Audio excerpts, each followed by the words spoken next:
Hello, my fellow Chibits.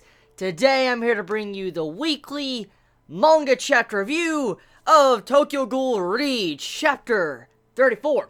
So this chapter, a lot more simple compared to previous chapters, so I don't think this review is probably going to be as long as previous reviews, but there is still quite a bit of content to talk about. So if you've yet to go read this chapter, I recommend you go read it. I don't want to spoil you because there's quite a bit of information in this chapter, that you need to know and you need to go read. But regardless, if you shouldn't look at reviews anyways if you haven't read the chapter. But okay, Okay, let's move on with the review.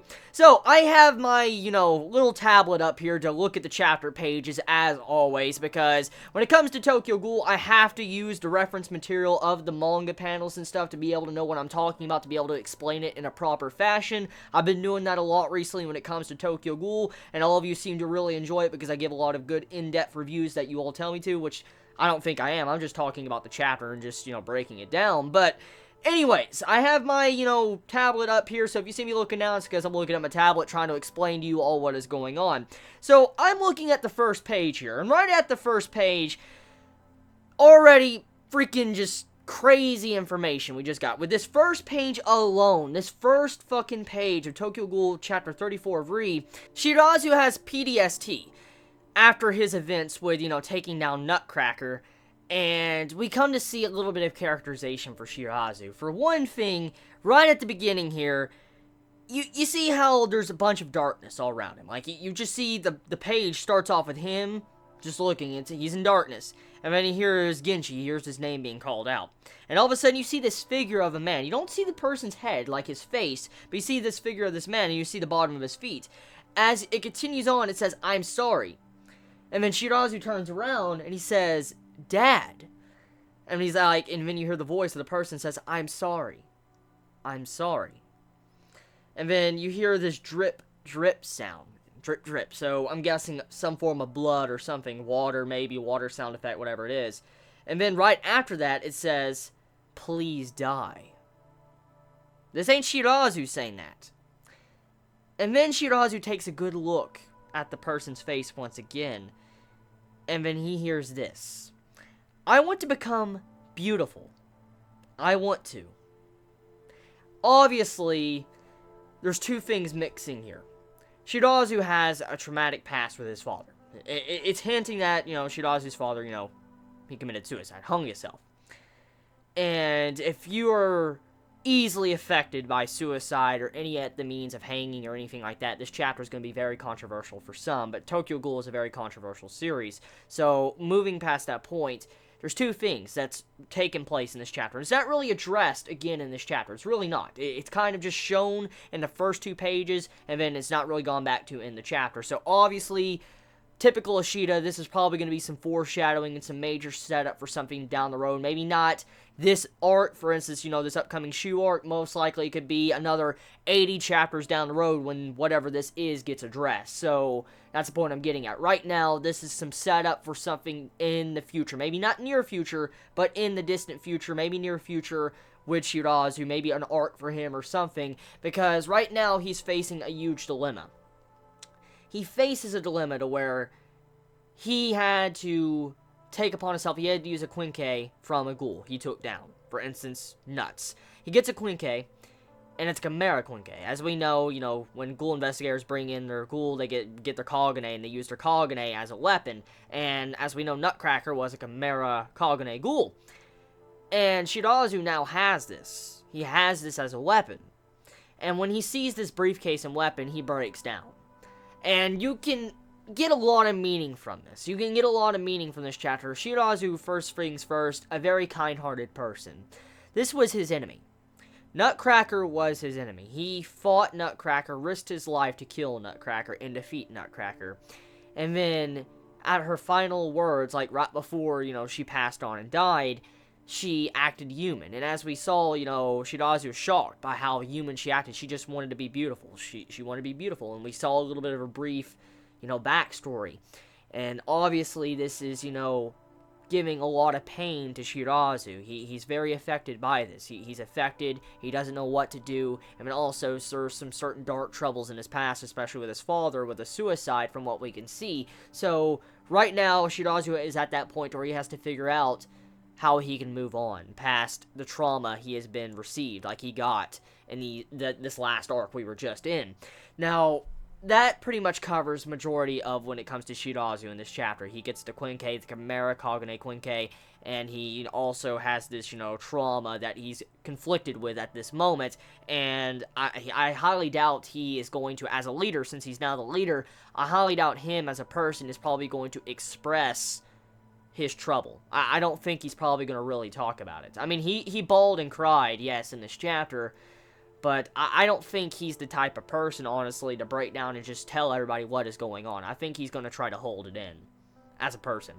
So we'll have to see how that goes. Will he break in the process of trying to hold this, or will he overcome it? There's a lot of questions. I don't think Shirazu has been given a tarot card. I don't think he has. And so if he hasn't been given a tarot card, then I don't know what to say. Like, we don't know what is going to happen to him in the near future. If anyone knows of tarot cards that may be on Shirazu, please let me know in the comments below.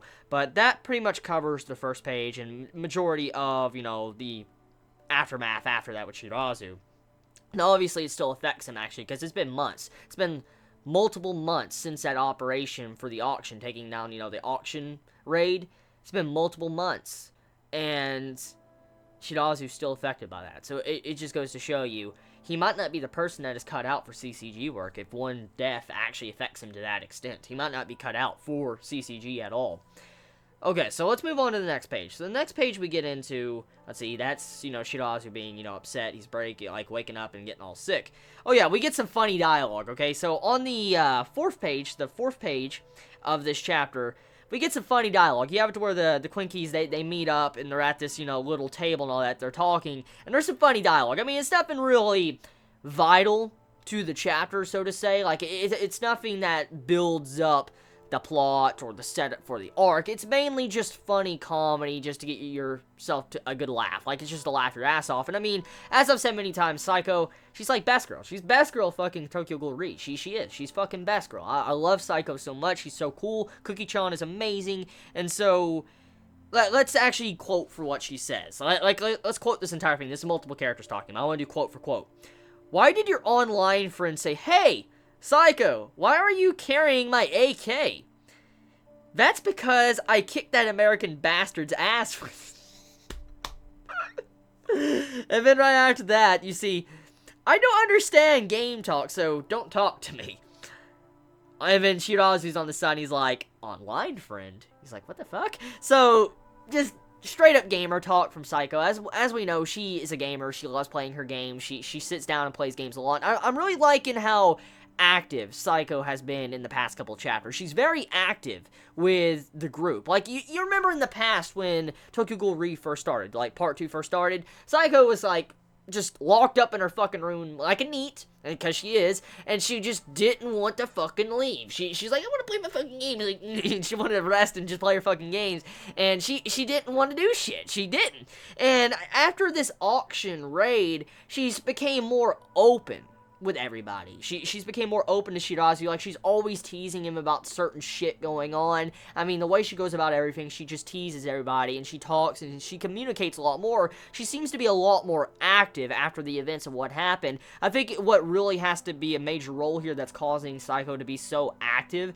is probably because of what happened to Sasaki, with Pineapple and Psycho and all that when she's witnessed it, and the screams of Sasaki screaming. I think that's probably what changed her demeanor to probably be more active in the group, probably to help them out and carry her own weight. I feel like there's some very good positive progression with Psycho's character in these past couple chapters, the way it has been displayed, and I'm liking that quite a bit. I really am. I'm liking how Ishida's slowly building up Psycho as a character without us really even realizing it. Like, you wouldn't really realize it, but she has become a lot more active and a lot nicer and just, more social with everybody since the ending of the last arc.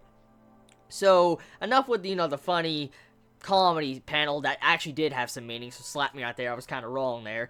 But enough of that. We have the code name of the new operation that's going to be taking place. Like, I'm guessing this arc we're getting into could be considered Operation Rose. I guess that is the arc's name. I mean, how I've been calling it the shoe arc, and we are technically getting into a shoe arc, but I guess the best name to call it right now is Operation Rose, because the last arc was called the Auction Raid, or whatever, the Auction arc, and so we'll call this arc the Operation Rose, or just Rose, one or the other, and I really like that. Once again, Ashita and his damn flowers, like, fuck, man, he loves those damn roses. He really loves those damn roses. I've already talked about the roses. I'm not getting back into the flower descriptions and shit, because I explained that quite well enough. I don't think I need to repeat myself about flowers and fungus this time around, but very symbolic means of usage of flowers in this chapter. Like, there's 2 points in this chapter that use flowers that references what I discussed a couple chapters back. Like, the ending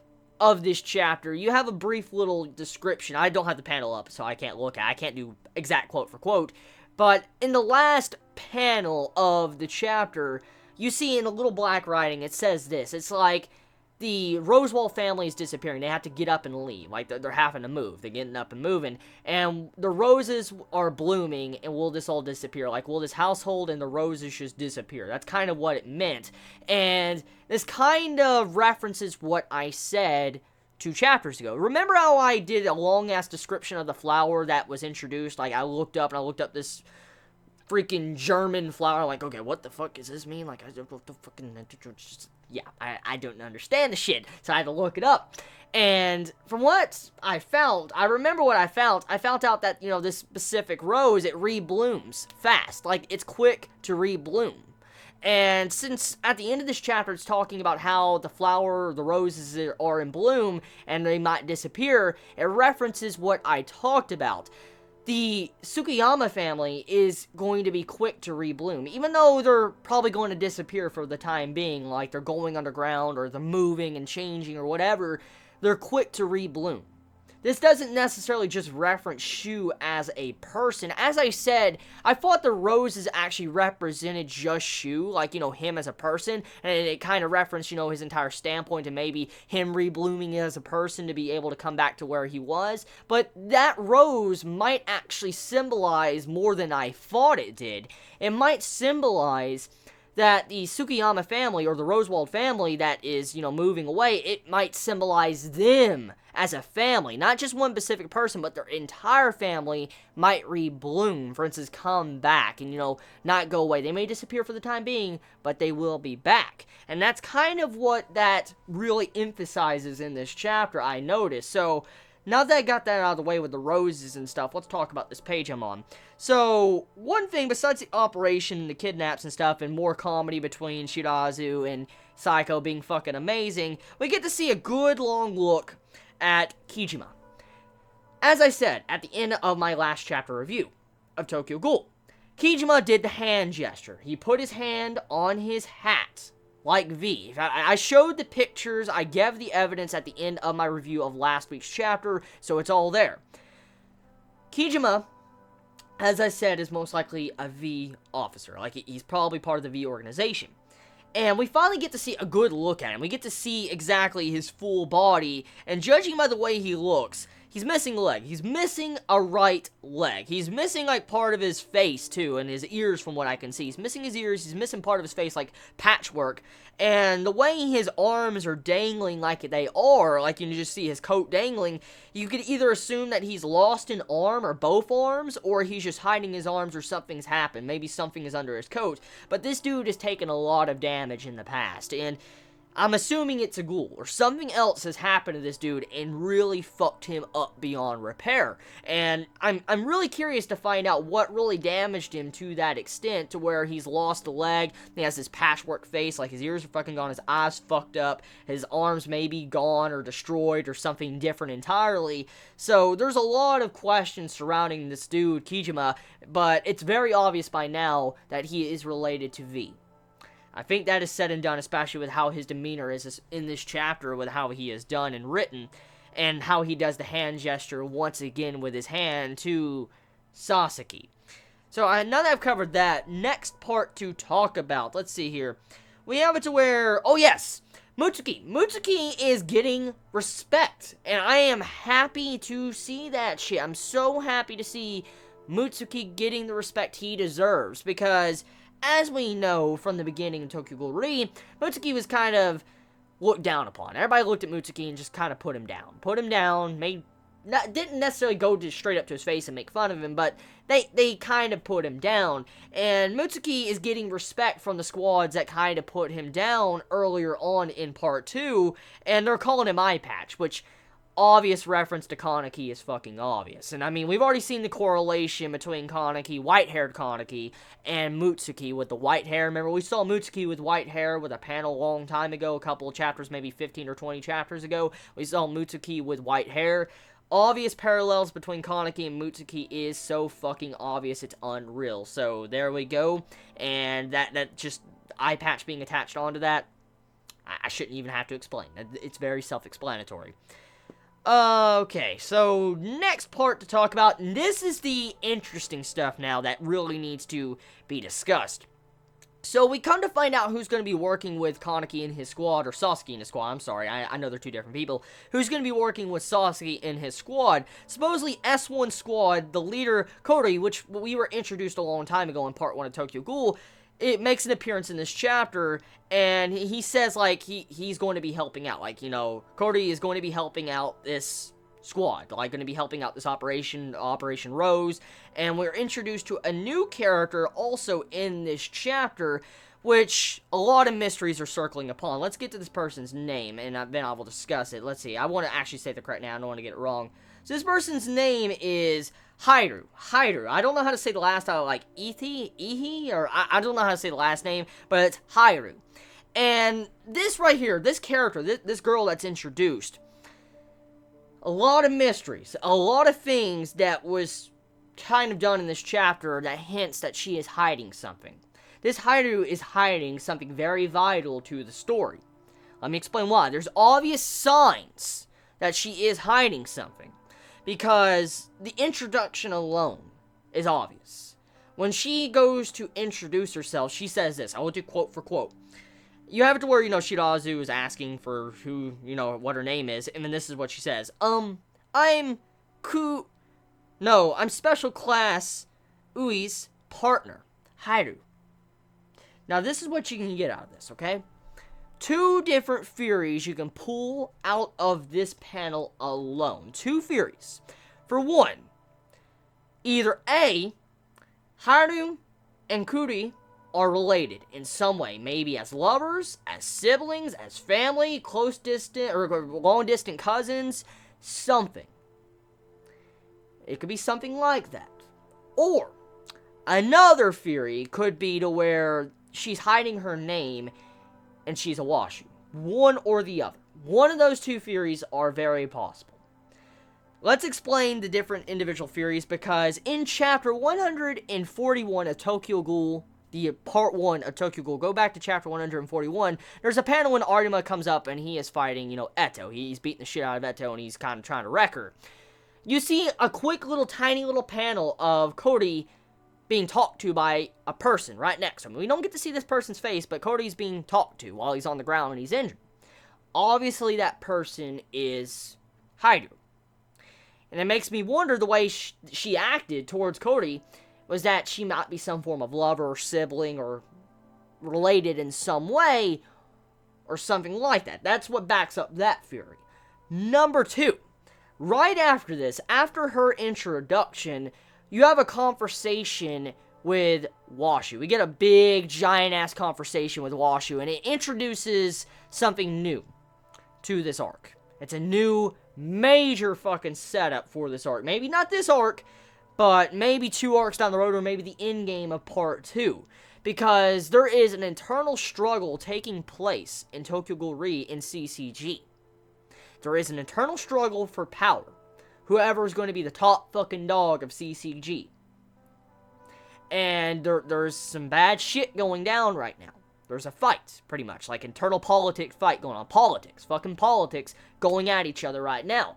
And with the way Kijima was also introduced with last week's chapter and the way he's in this chapter, I feel like V is in some way or another infiltrated CCG and messing with this entire debate with the Washus. I think V is fucking with CCG or Washus in general, because they are kind of like the Illuminati of Tokyo Ghoul. They kind of are. I mean, that's what you can kind of consider them as, even though they're not exactly Illuminati. You get the point I'm getting at. You could slightly consider that. And I feel like V is messing with the Washus, and they're probably, maybe not all of it, they're probably starting some of this internal strife between CCG and the Washus and stuff like that. Now, also, it seems like Hairu, getting back onto her, she has some form of connection with Sasuke, because in a panel, you see it to where Kaneki's, or Sasuke is sitting there, and he's just looking, and it's blank, and you see a darkened and tight panel, okay? And all of a sudden, you see this one light circle around Hairu, and she's looking over at Sasuke over to the left. And it makes me think the way she was drawing her attention towards Sasuke, that she has some form of connection where she might like him, or, maybe she's going to be a future love interest or something like that, because we do know Sasuke and Kaneki have their own fucking harem growing. I mean, let's be real here, they do. So that might be also hinting at something like that, because based Ishida. And so I think I've covered about everything when it comes to this chapter. I really think I did. Let's see, I got the Washus out of the way. Chi, oh yeah, that's something I need to actually discuss. Chi, okay, I want to discuss that. That is the last point I think I need to talk about. So, Kanye and Chi, they have a little bit of a dispute in this chapter. They get in a little bit of an argument. Or actually, it's kind of a one-sided argument, because Chi doesn't give a fuck. She doesn't. She straight up just does not give a fuck at all. She sits there and kind of picks at Kanye and makes him angry, where he starts crying, and she's just sitting there like, I don't give a shit. That's the way she acted. Like, that is how she acted. I love her. She's so fucking great. She's a great character. And what makes me laugh so hard at that scene is because, as we know, she's just straight up damn human. She's straight up fucking human, surrounded by a ghoul family. She's surrounded by ghouls. And she's a pet to Shu. As we know, like, she's called herself a pet. And this is what I thought as soon as I read that. Like, the way she had no reaction to how Kanye was talking to her. I bet, if you think about it in a certain sense, like, let's look like a cat, okay? Like, how cats are? Cats don't give a shit about their owners. They don't. Like, I mean, they're very selfish. I'm not getting in a debate about cats and dogs and shit, but I'm just saying some cats are very selfish. And you could kind of consider Chi as some form of cat. And if you get what I'm getting at is like, cats could give a shit or rat's ass about their owners because they can't understand their owners. And since she called herself a pet, she can't understand her owner, so it's like she doesn't give a shit. She's like, I don't give a fucking shit about your guys' problems. That's kind of the way I took it. But, besides that, chapter, fucking great. Fucking great. Stay in your thoughts, comments below. You all have a wonderful day or not, wherever you live. Please be safe. Chibi out.